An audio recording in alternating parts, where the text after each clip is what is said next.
Esta semana decidimos hacer algo un poco diferente, un experimento. Pedirle a ChatGPT, es decir, a la plataforma de inteligencia artificial o el interface de inteligencia artificial de ChatGPT, de OpenAI, que de acuerdo al perfil del canal y los temas que tocamos usualmente, me planteara 7 preguntas. La idea es irlas contestando, obviamente desde mi perspectiva, pero a la vez creo que también sería o es interesante que examinemos las preguntas mismas y pensemos en cómo la inteligencia artificial está interactuando con nosotros y qué tipo de herramienta nos ofrece a la hora de procesar nuestra realidad y sobre todo el tipo de información que buscamos. Y bueno, bienvenidos a una exploración más de Úrsula Pfeiffer, POV, Point of View, punto de vista, donde cada semana abrimos un espacio para analizar temas que creemos urgentes para nuestra sociedad, con miras a servir como un catalizador del diálogo social. Y si estos temas te parecen importantes, recuerda apoyarnos con un like, seguirnos por redes sociales, suscribirte a nuestro canal de YouTube y asegurarte de acompañarnos y sobre todo de participar con tus comentarios en cada uno de los temas que traemos a este espacio compartido que es nuestro diálogo social. Y bueno, arranquemos con la primera pregunta. Y esto es lo que nos preguntó ChatGPT. ¿Por qué aceptamos como normales situaciones políticas que claramente van en contra de nuestros propios intereses ciudadanos?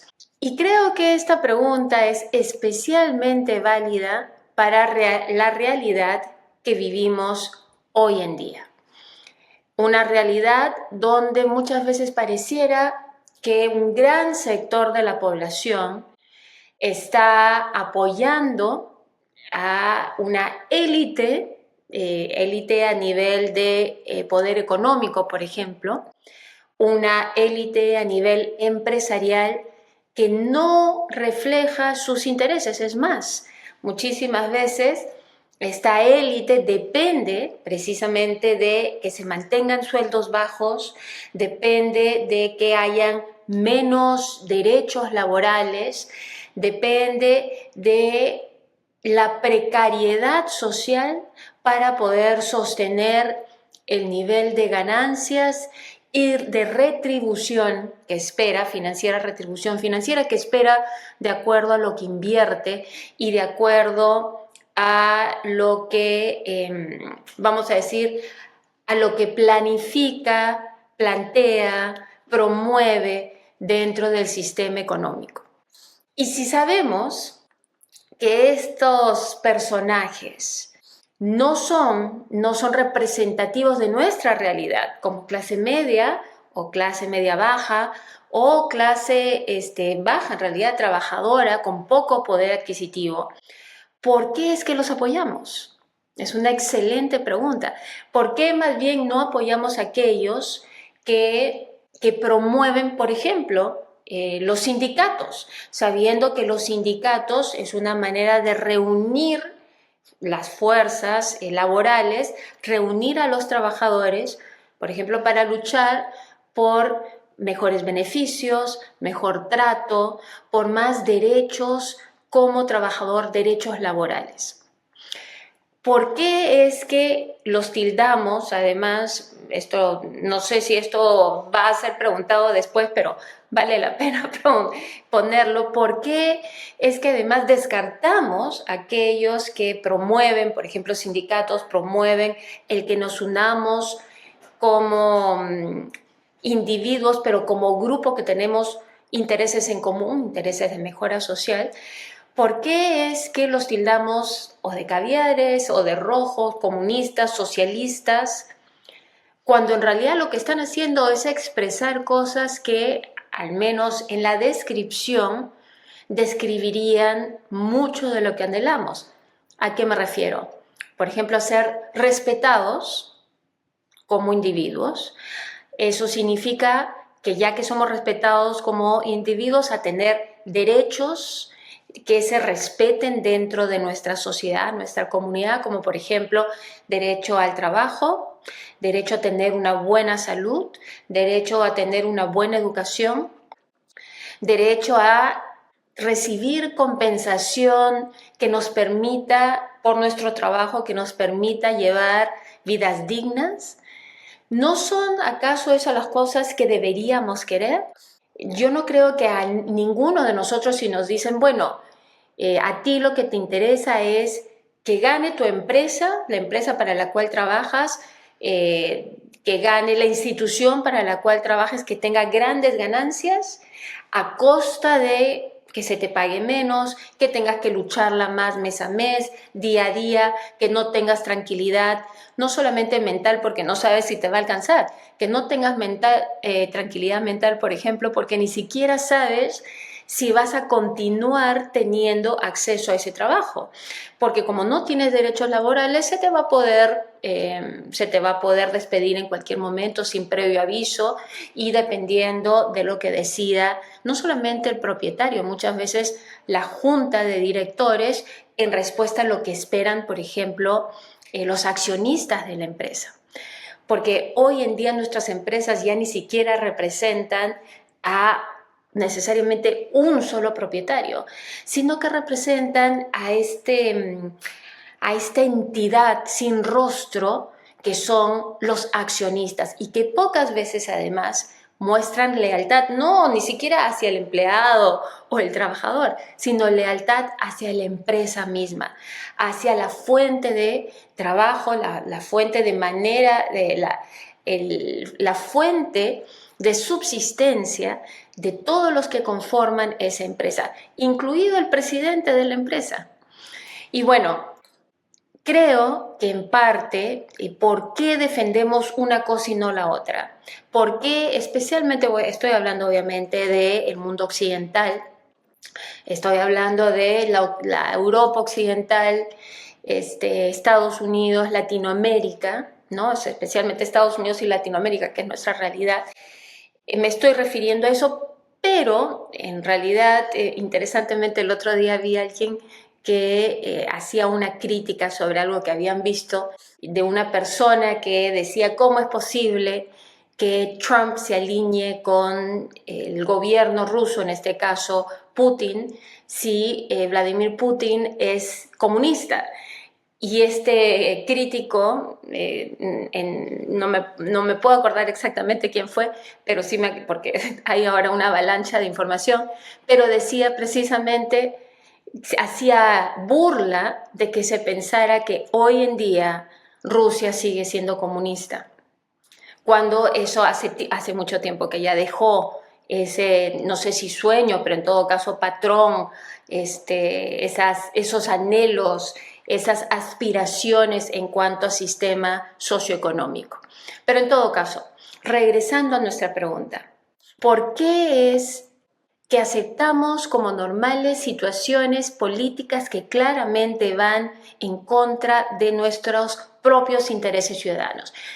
Y creo que en parte es por quizás un optimismo social. A veces pensamos que ya que nosotros nos sentimos incapaces de solucionar una sociedad tan compleja como aquellas en las que vivimos, donde vemos tantos componentes sobre los cuales tenemos cero control, esperamos que aquellas promesas que nos ofrecen regresar a una gloria que quizás nunca vivimos, ni compartimos, ni recordamos, o que nos ofrecen un futuro mejor, o que nos ofrecen en realidad promesas concretas que supuestamente van a tener un impacto directo sobre nuestras vidas, las vemos como una tablilla de salvación, sin ponernos a pensar si verdaderamente aquellas personas que nos la están ofreciendo en sus actos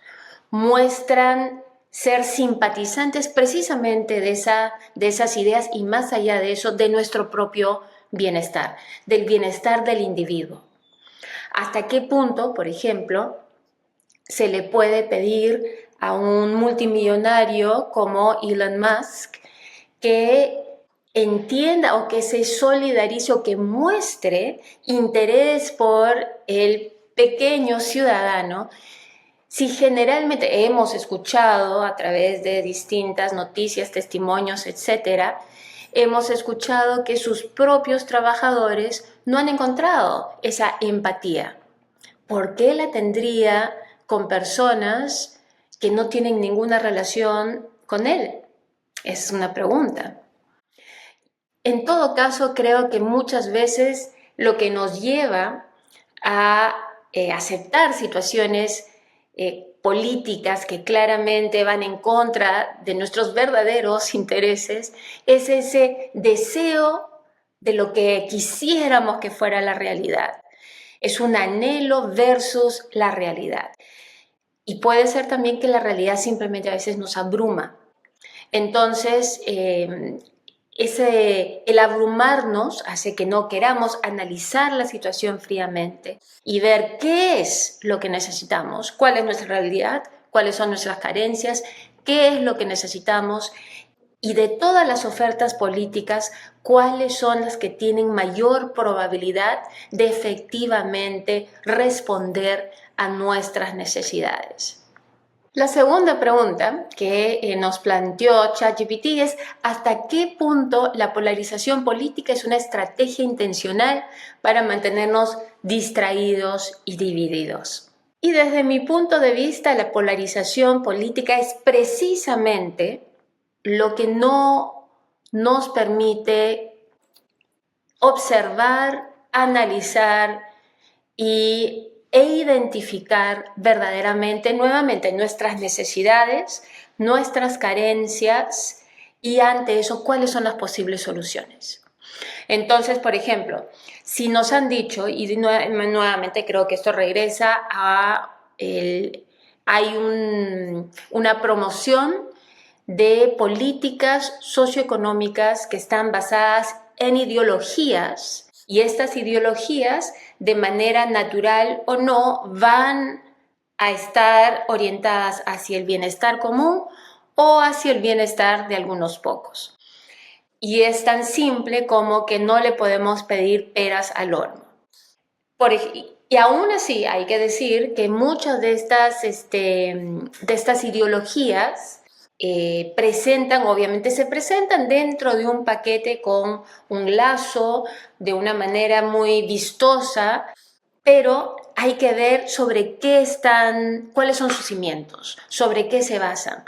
Entonces, por ejemplo, si estamos hablando de propuestas que están basadas en una ideología neoliberal, ultracapitalista, donde lo que importa es la propiedad privada, el propietario de esa propiedad privada y el capital, por algo es capitalismo, ¿no? Y el capital, en esas tres cosas no se está mencionando ni al no propietario, ni al trabajador, ni al empleado. Es decir, no es el bien común la prioridad dentro de ese sistema, sino es la idea de que con el bienestar de algunos va a llegar, ese bienestar va a bajar lo que se llama trickle down, ¿no? Trickle down economy, la economía, la idea esta de que el bienestar de algunos o la prosperidad de algunos va eventualmente a llegar para beneficiar a los muchos. La prosperidad de pocos eventualmente va a tener un impacto en los muchos. Esto quiere decir que cuanto más fuerte sea nuestro sector empresarial, supuestamente más trabajos se van a lograr, se van a abrir, se van a crear. Con eso, cuanto mejor le vaya a la empresa, supuestamente mejor se les va a pagar también a los empleados. Pero todos esos, creo yo, tienen muchos supuestos y además supuestos que han sido contradichos, al menos en la mayoría de nuestra experiencia. ¿A qué me refiero? El primer supuesto es que cuanto mejor le vaya el sector empresarial, se van a crear más trabajos. Efectivamente, ahí diría que nuestra experiencia ha sido que cuanto más empresas se abren, más trabajos se crean. El reto va a ser qué sucede con la creciente automatización de esos trabajos. ¿Qué sucede? Y no estoy hablando solamente de trabajos manuales, trabajos intelectuales también. Por ejemplo, ChatGPT. ¿Qué sucede? Que ya ha comenzado a suceder en ciertos medios de comunicación cuando se den cuenta o se dan cuenta o ya comienzan a implementar a la inteligencia artificial como una herramienta para generar, por ejemplo, preguntas, como lo que estamos haciendo en este ejercicio, e incluso para generar artículos, para agarrar los cables de noticias y poder generar distintos artículos de la noticia del día para sus consumidores. Claro, ante esto, algunos países ya han puesto reglas claras en las cuales se tiene que identificar que tal o cual noticia ha sido generada por inteligencia artificial. Pero eso no soluciona el hecho de que el que está siendo verdaderamente impactado, por un lado, pudiese considerarse el consumidor, pero sobre todo el que está siendo impactado es aquel periodista que ya no va a tener opción a trabajar en aquellos roles o aquellos puestos de trabajo que generalmente con los que uno empezaba en periodismo, que era escribiendo la noticia diaria. La mayoría de periodistas no comienzan como presentadores de televisión, ni como grandes cronistas, ni como reporteros de investigación. Comienzan cubriendo la noticia diaria, los policiales, las noticias policiales, las noticias diarias del Congreso, la cobertura diaria, la menudencia de la noticia, que aunque no tiene quizás, generalmente no tiene mucho análisis, lo que nos presenta son las 5 preguntas, ¿no? El qué, quién, cuándo, cómo y dónde. Pero teniendo ya la inteligencia artificial que puede escribir de una manera coherente precisamente el qué, quién, cómo, cuándo y dónde, esos puestos con los cuales los periodistas entraban a la industria de la noticia o a la industria mediática y perfeccionaban el arte de informar, van a ir desapareciendo, van a ir saliendo, ya no van a estar accesibles a seres humanos. Porque el costo resulta mayor el contratar a una persona con los beneficios que debería tener, incluidas las vacaciones. Los seres humanos tomamos vacaciones, necesitamos un tiempo libre. La inteligencia artificial, por ser un programa de programación, un programa de computación, un programa digital, no necesitan tiempo libre. No necesitan, a menos de que se le vaya a dar servicio a los servidores, que aún así hay otros servidores, en fin, no necesitan tener el sábado, ni el domingo, ni el lunes, martes, miércoles, jueves, viernes, no necesitan ningún día libre. Entonces solamente ese hecho es ya una desventaja para el ser humano. Entonces, si hablamos de que nuevas empresas generan siempre nuevos puestos de trabajo, hoy en día, sobre todo, estamos viendo que eso ya no es tan cierto. Y en cuanto a la idea de que cuanto mejor le vaya a la empresa, supuestamente mejor tratará y le pagará a sus empleados, es lo que estamos viendo y lo que nos ha enseñado la experiencia, que esto es tan incierto, es decir, tan falso más bien, tan falso, que cuanto más dinero han hecho las grandes empresas, lo que han hecho es más bien abaratar costos, llevando esos puestos de trabajo, dejando a varios desempleados en su país de origen y exportándolos a países donde las condiciones laborales son aún más pobres que en las de su propio país. El empresario pocas veces muestra conmiseración con sus empleados. Sus objetivos generalmente son la acumulación de riqueza personal o, si es una empresa que responde a los accionistas la riqueza de sus accionistas, el beneficio de sus accionistas. Entonces, el que nos digan de que cuanto mejor estén las empresas, cuanto menos impuestos paguen, cuanto más riqueza puedan generar, mejor van a estar los ciudadanos que trabajan para aquella empresa. La historia yo creo que nos muestra que no es así.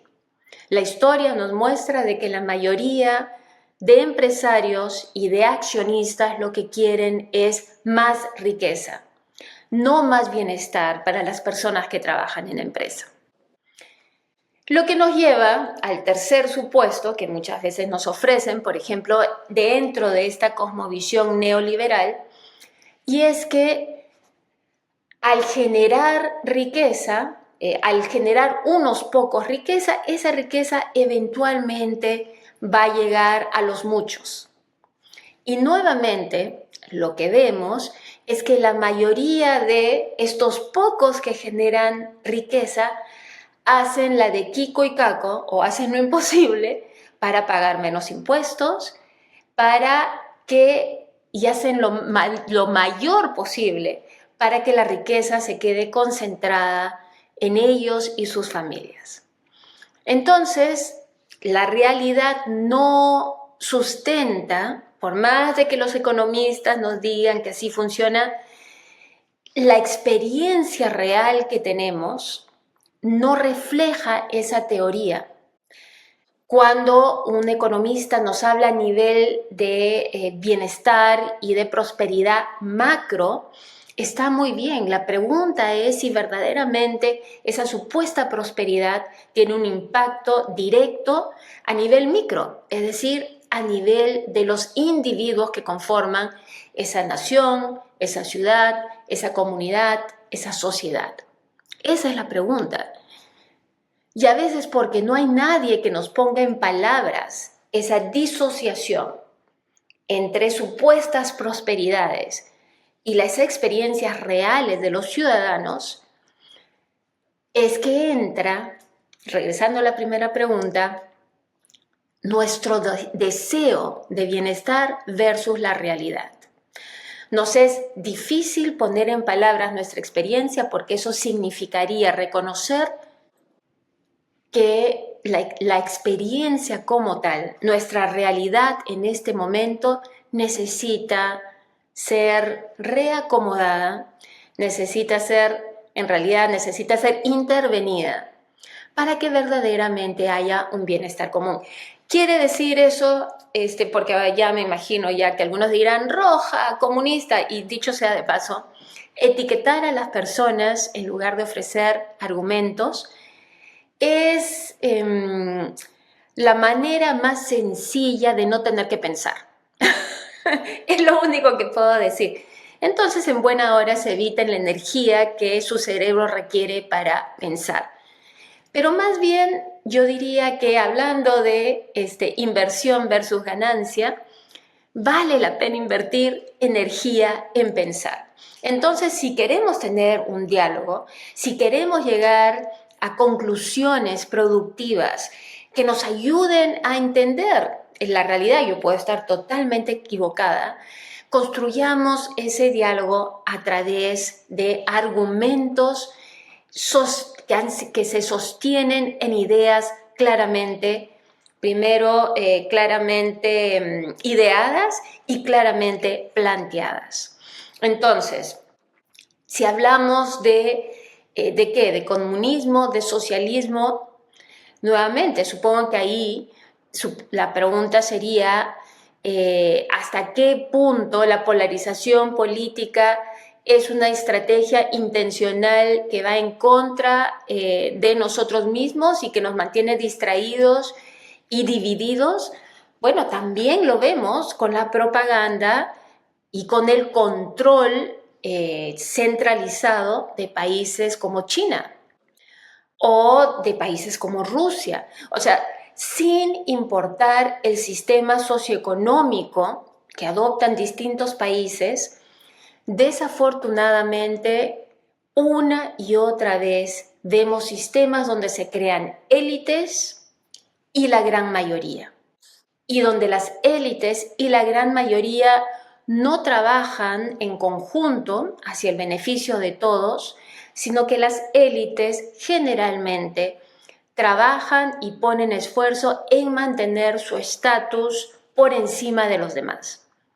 Y eso no importa si es socialista, en nuestra experiencia, si es comunista, socialista, capitalista, neoliberalista, libertario o lo que fuera. Eso es lo que generalmente observamos. ¿Dónde es que se ve una diferencia?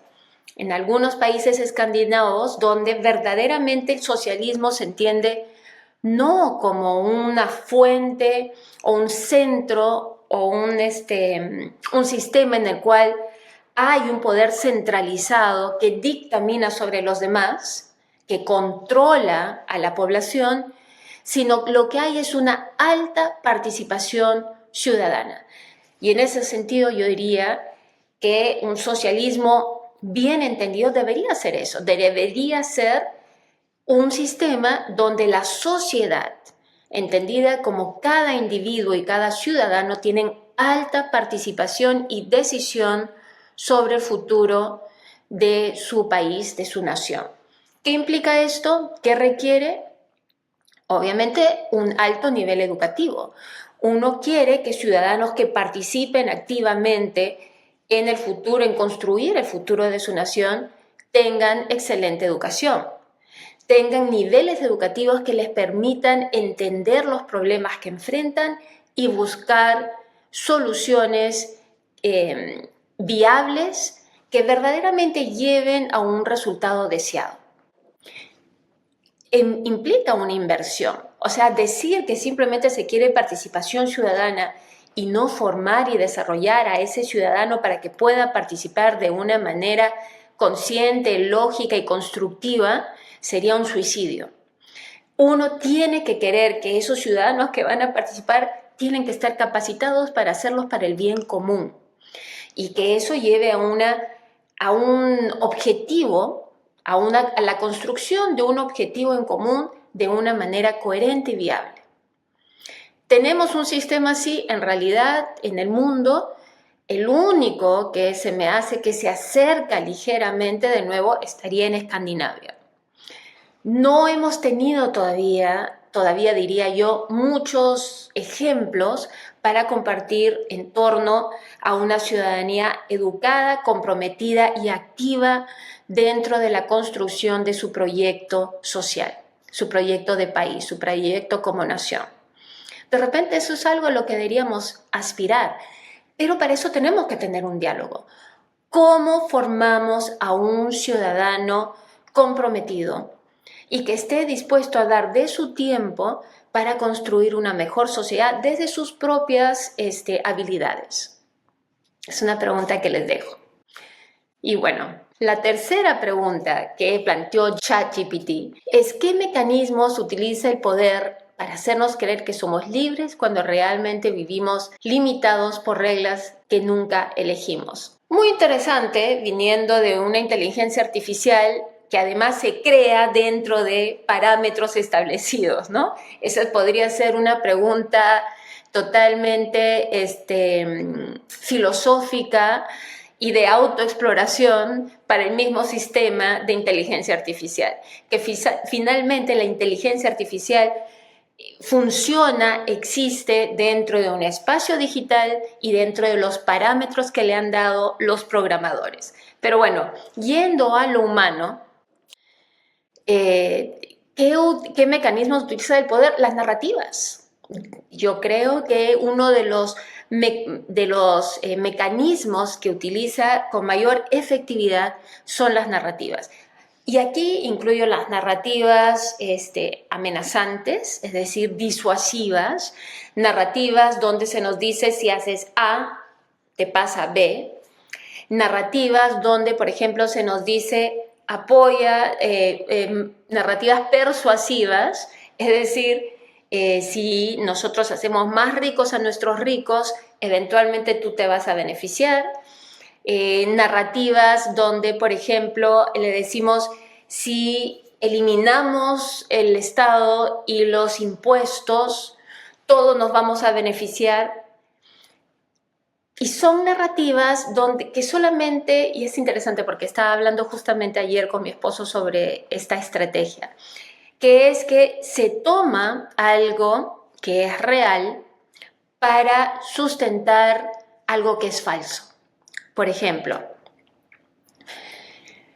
si eliminamos los impuestos, vamos a generar un sector empresarial que va a tener a disposición más capital, ¿cierto?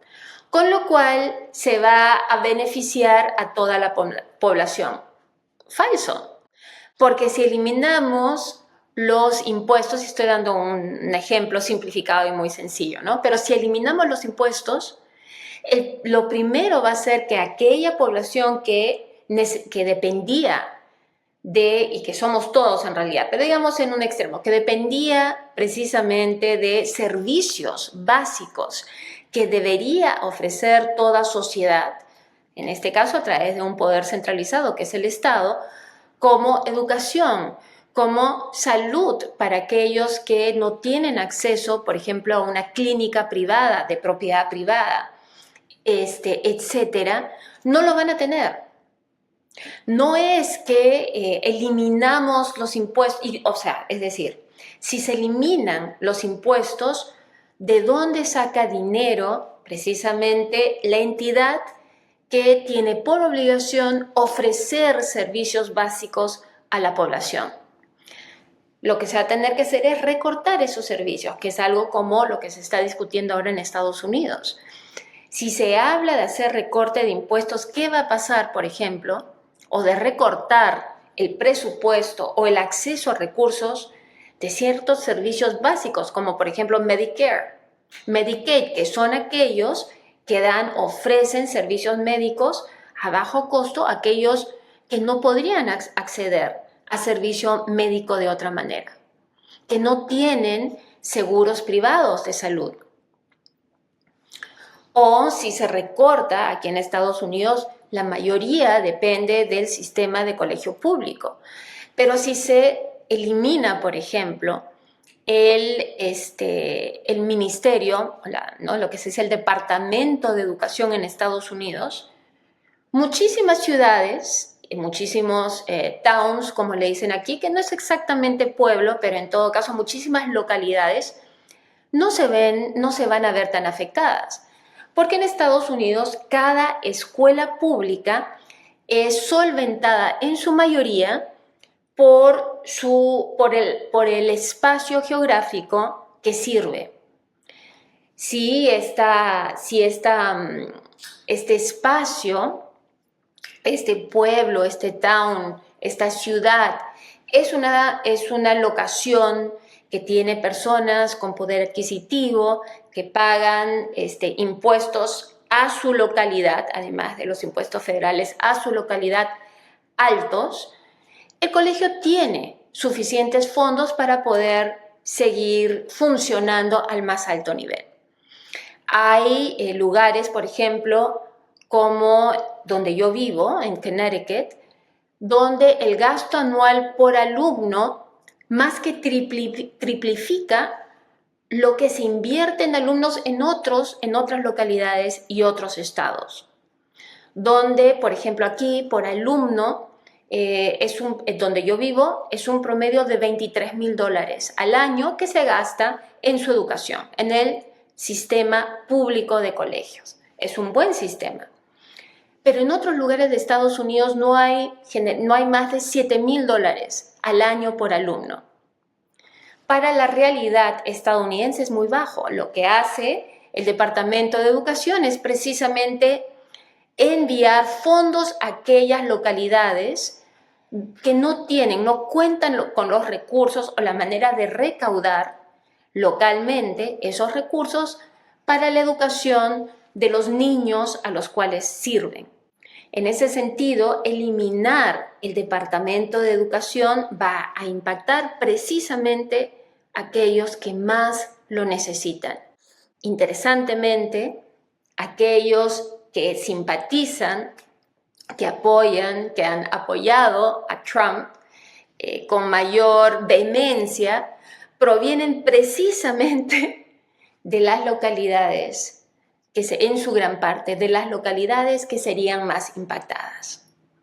Y ahí la pregunta es que, ¿por qué? ¿Por qué es que en las localidades que precisamente perderían muchísimo de los servicios que necesitan, servicios de salud, servicios de educación, como consecuencia de los recortes que el presidente de Estados Unidos, Donald Trump, está proponiendo junto con Elon Musk y el resto de su gobierno para la economía del país? ¿Por qué es que lo apoyan? Entonces se han sentido desfasados, olvidados y con justa razón.